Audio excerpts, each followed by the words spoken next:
আপনাকে কেউ কষ্ট দিলে মুস্কি হাসি দিয়ে ক্ষমা করে দেন, এটাই তার সর্বোচ্চ শাস্তি।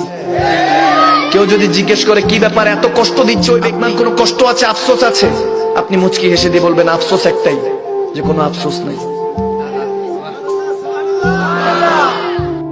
যদি সফল হতে চাও মরার আগে মরে যাও, মরার আগে মরে যাও। ইয়া রাসূলুল্লাহ, মরার আগে কেমনে মরবো? নবী রাহমাতুল লিল আলামিন বলে, মরণ মানে এটা নয় যে শুধু তোমার দেহ থেকে প্রাণ চলে যাবে, এটার নাম শুধু মৃত্যু নয়।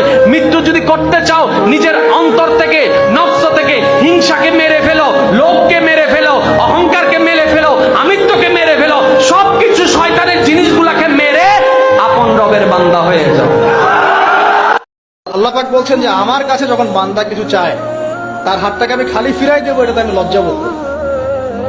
দোয়া করলে কয়েকটা বিষয় একটা হবেই, হয় আপনি সাথে সাথে সেটা পাবেন, না হলে একটু দেরিতে পাবেন, না হলে আল্লাহ পাক সেটা জমা করে রাখবেন পরকালের জন্য।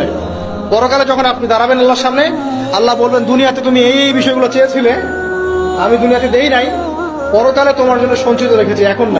ولسوف يعطيك ربك فترضى। আর শীঘ্রই তোমার রব তোমাকে এত দেবেন যে তুমি খুশি হয়ে যাবে।